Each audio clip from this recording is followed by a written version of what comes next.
Day 448 of the Ukrainian War Map, also known as the Russo-Ukrainian War.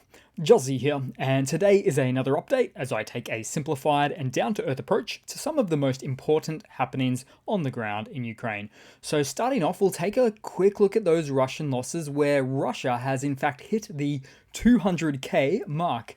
And again, I'm not a fan of this blood-bathed calculus, and that's kind of the point really, as no invading country should ever put up with even a fraction of these figures. Figures, mind you, that are KIA, so killed in action. It doesn't even represent the wounded. A figure of which is likely to be double to triple of these figures you can see here. So that's actually why a lot of these Russian personnel mobilizations and shadow mobilizations exist in the first place, because of some truly astonishing numbers. Then we'll move across to the hardware losses, so 9 tanks, 17 APVs, and 16 artillery, plus 2 Russian air defense systems as well. And I have more footage and images of the above than I could ever show you in a bit of a daily recap video, which brings me to my other point, which is these items don't just grow off trees, especially with Russia, who has quite a limited manufacturing or production capacity, particularly as it pertains to military production and output there.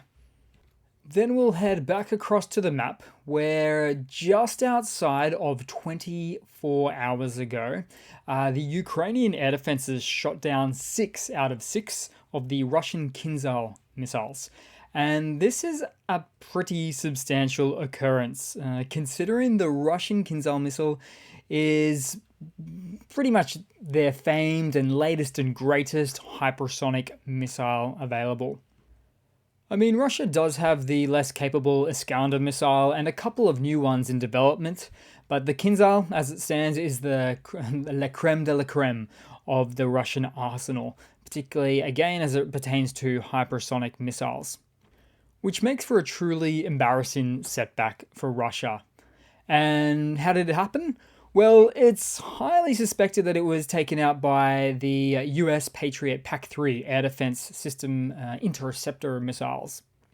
And events like these always remind me of how Russia loves to hype up their weapons capabilities to a factor of about 5 or 10, whereas NATO, and in this case likely the States with their Patriot missile or air defense system, tends to downplay the capabilities of theirs, if anything, maybe down to 25-40% less than what it's actually capable of doing. But to follow on from this news, more recently there was some reports of a Patriot battery being hit or destroyed in Ukraine, which is unlikely, considering the fact that to destroy an entire Patriot battery with just one missile, you would need to use a tactical nuke, because the launcher, because of the radar, and because of the logistics are not side by side. And by the sounds of the reports, it's still not exactly clear. Perhaps a bit of debris got into it. If so, we'll find out sooner or later, either way.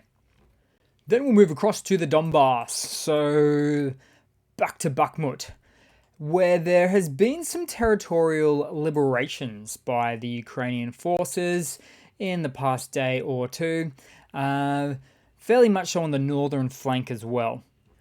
Although in central West Bakhmut, Wagner forces are still hanging around and have taken a couple of extra blocks on the front contact point. So if I was to zoom in, just this small location here, roughly about a third or a half a square kilometer worth, not really much at all.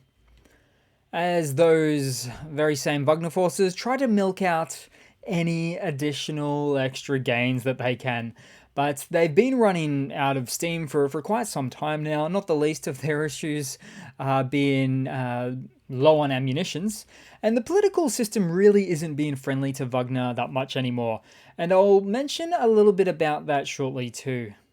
But I have to say, it's always nice to see a bit of green and blue on the map, especially when it's in the Bakhmut region, of course, where blue indicates recently liberated territory, and green also indicates recently liberated territory, but over 2 weeks ago. Oh, and the Ukrainian military officer Alexander Sersky has painted a pretty grim picture for the Russian forces in this region right now, with him saying that, quote, Russians are trapped like rats in Bakhmut. And he also made the point of the 20 square kilometers or so of recently liberated land, as we can see there as well, naturally. Oh, and in the spirit of that sentiment, we even have some footage today of Russian forces fleeing the north and south ends of Bakhmut, or this is the north, this one, as they retreat bravely while Ukrainian soldiers attack them in a panic. Then we'll zoom out and move down a bit. So it was HIMARS o'clock again today, and around the city of Donetsk. So there was a Pantsir S1 air defense system on the outskirts of the city of Donetsk that didn't fare too well. Then we'll head over to the Zaporizhia region for a moment. So there were explosions reported in the Berdyansk district. So right there, which is very interesting, I have to say, because when HIMARS came to town, middle of last year approximately, Russian bases and command centers and all sorts of things had to pull all the way back to places just like here, due to being just out of range for HIMARS munitions. In fact, I'll use the ruler for that. So let's say there to the front line. See, that's 100 kilometers. Now, HIMARS has a range of 88 kilometers or 55 miles. So like I say, just outside of that range. And yet, here's the thing. So now that the UK 250 kilometer range or 155 mile Storm Shadow missiles have already been delivered and used by the the armed forces of Ukraine, there's nowhere for even the Russian commanders to run or hide on this map now. And Russia's not going to help anyone, including military commanders, to make a run for it across to a safer haven over the Russian border, for instance, which is actually also somewhat within the Storm Shadow range, by the way. So Russian commanders really must be thinking at this point, what a cluster of fluck. I mean, they have to be. Then we'll move down to Crimea momentarily. So the Russian-occupied peninsula here, where Russian Navy ships still have the audacity to station some of themselves in the port of Sevastopol right there. But they are attempting to protect themselves with multiple smaller boats and choppers, as they appear to seek to counter any potential Ukrainian maritime drones.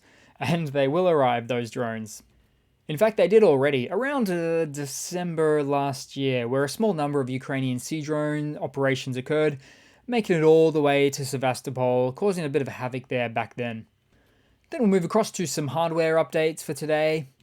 So for 2023, Poland will deliver, or has delivered, or in the process of delivering, 100,000 pieces of Polish short-range anti-aircraft missiles to Ukraine, called Purons. And it's literally like an anti-air javelin missile. But what makes these ones so special is how they are effective in distinguishing between the targets and the flares that the targets let off. So in other words, it counters Russian aircraft counter mechanisms. Technology. Then in some other news, France is following in the footsteps of the UK and confirmed it will be sending the French version of the UK Storm Shadow to Ukraine quite soon, apparently, as well. And in France, these ones just happen to be known as the Scalp EGs instead. But we're talking pretty much the same range and payload as well. So really good to see. And I mean, the whole point of this is the floodgates open. Once someone sends the tanks, everybody else does. Once someone sends the long-range heavy payload missiles, everyone else starts to as well. So it's just a really good direction. Then in some other news, after Belarusian President Uncle Luka, as I very affectionately call him, after he was looking quite unwell the other day, and therefore needing to be taken to a hospital in his Belarusian capital of Minsk, Looks like he's now bounced back from the polonium tea or the Novichok handshake. But seriously, glad to see you're better, Uncle Luca. Just don't be stupid and do something like invading Ukraine. Just keep on doing your ranting like you do all the time on Russian and Belarusian state TV. So, better the devil you know, perhaps. Then in some other news, or really just a quick refresher update on the world's most sanctioned economies right now. And for those of you who don't know who tops the list, it's Russia. And really, for many decades, it was places like Iran and North Korea feeling the pinch of sanctions. You know, those somewhat hermit states. But these countries pale in comparison now to Russia, who almost seems to be doing it on purpose, based off this chart. In fact, they have been doing it on purpose. Russia actually expected and did somewhat announce or say that they were expecting to be hit by some level of economic sanctions after the Ukraine invasion commenced. But I'm guessing they never thought it would be nearly 4 times the amount of the economic sanctions on Iran. And hefty economic sanctions like these go a long way to cripple industrial output of a nation, especially as it pertains to military industrial capacity and huge swaths of the private commerce sector as well. In other words, 2023, 2024 is not looking great for Russia's economy. And an economy needs to be strong enough to support a war, especially an invasion. So, yeah, it's I guess hindsight is 2020. Then in some other news, now this one is a bit confusing. So the Russian State Duma deputy Sobolov had recently stated, quote, "The Wagner PMC is an illegal armed formation. It is not clear where it is registered and what it does," which is technically true.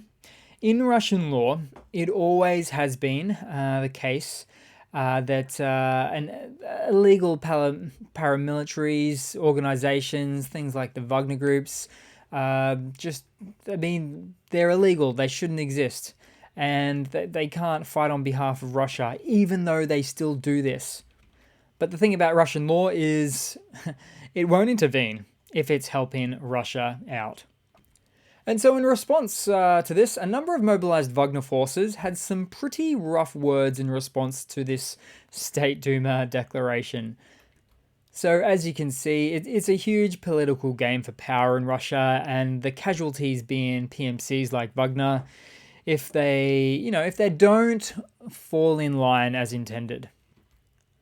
Then in the lighter side of news, or just something that's a little bit lighter today, guys. So here we have some lovely brief footage of a doggo on a tank in Ukrainian service.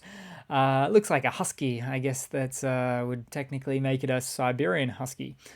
Then in a quick final funny to round it all off with today, guys. So any chance I get to mention Cousin Caddy, I will. So it's actually probably not even that funny, but it is to me. So here we have the Chechen leader and leader of the TikTok army doing a bit of a photo shoot on a T-72 tank. It would have been nicer if it was a T-80, T-90 or a T-14A Marder, but hey, he'll get what he can. And he actually says something during the video as well. He says, quote, "On such a tank, we will enter Kyiv and carry out denazification, simultaneously cracking the Abrams like nuts." And this is just a laugh. This guy is all for show. Oh, and you also might notice he seemed to give the Sieg Heil salute, so the Hitler salute, right? But what gets me most is that he just seems out of place on the tank. Just the way that he presents himself. Not a real military leader. Not really. So that's pretty much it for today, guys. Thanks for watching. Please leave a comment, subscribe. Please do subscribe. I'm just about to hit the 75k mark. In fact, by the time you watch this video, you might actually even see that, as I'd love to reach 100. So I really appreciate all of that support. Yeah, please comment, like, subscribe, all of that, like I've said there. And I do hope to see all of you guys there in the next one. Cheers.